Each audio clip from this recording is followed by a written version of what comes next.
स्वीकार करना चाहिए कि मैं भी कहीं ना कहीं पीछे हट जाता हूँ। जब राजनीति का टाइम आता है, जब इलेक्शंस का टाइम आता है, तो हम जाते हैं। कभी हम उनके पीछे बाद में गए माइक लेके कि आपका कार्यकाल ये रहा, आपने किया क्या क्या है।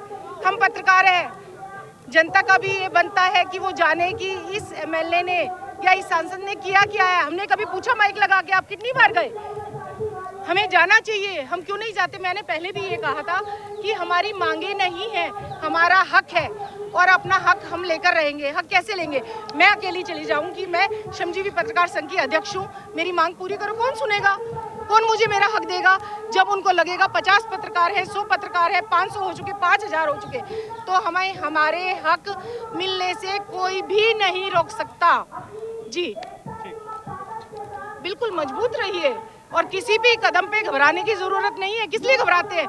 लोकतंत्र का चौथा आधार स्तंभ कहते हैं, सुनते हैं, देखते हैं, अपनी ताकत को पहचानिए ना।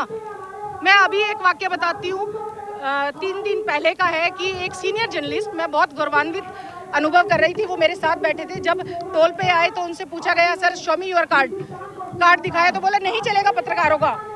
क्यों नहीं चलेगा? लोकतंत्र के 3 आधार स्तंभ है, जब उनको वो मान मिलता है, वो सम्मान मिलता है, तो हमें क्यों नहीं? सिर्फ कहने मात्र से ऐसा नहीं चलेगा। आप अपने हक के लिए आगे आइए, आवाज उठाइए। और आज जो आवाज उठी है, अभी ये हमारे साथी हमारे साथ खड़े हैं, वासुदेव जी, कैमरे का काम है इनका, 50,000 का काम था आज, लेकिन धरने के लिए छोड़ के आए। मैं बधाई देना चाहती हूँ आपको, बहुत अच्छा किया। इसी तरह से आगे आइए, अपने हकों के लिए लड़ते रहिए।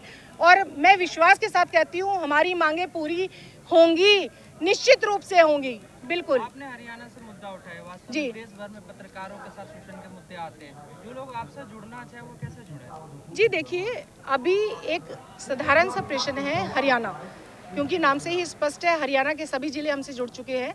पत्रकार होता है, वो कहीं किसी क्षेत्र विशेष से जुड़ा नहीं होता।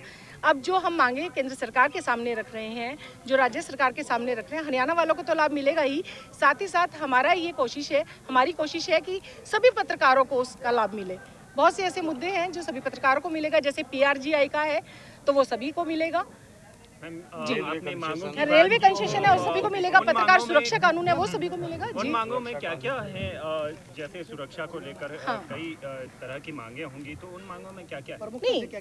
प्रमुखता से क्या काम है? एक तो जैसे स्पीडी ट्रायल हो, एक जैसे पत्रकारों के लिए कमेटी अलग से बनाई जाए, जिसमें अगर कोई भी समस्या है तो पहले उनसे जांच की जाए, बिना किसी भी जांच पड़ताल के FIR ना की जाए। सबसे बड़ी बात है कि पत्रकार के खिलाफ किसी ने भी किया, उसको सूचना मिलती है। मेरे साथ खुद के साथ ऐसा हुआ है कि आपके खिलाफ FIR काट दी गई। कैसे काट दी गई? किसने आपको अथॉरिटी दी? आपने मुझे बुलाया, मुझे सूचित किया। तो हमारे बहुत से ऐसी बारीक मुद्दे हैं कि जिसपे आप पत्रकार सुरक्षा कानून लागू करें, कि जिससे स्वच्छंद होकर पत्रकार अपनी पत्रकारिता को कर सके। जैसे कि आपने अभी महोदय प्रश्न किया था कि हाँ, राजनीति में दब जाता है। हम नहीं दबते किसी से क्यों दबे? हम भी लोकतंत्र का चौथा आधार स्तंभ है, नहीं दबेंगे।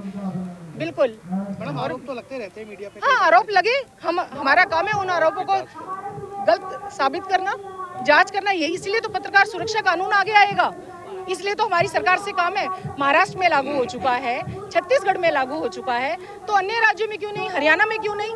आए दिन कोई ना कोई मुकदमा होता रहता है। वो अपनी जीविका कैसे चलाएगा? उसके ऊपर और भी बहुत दायित्व है।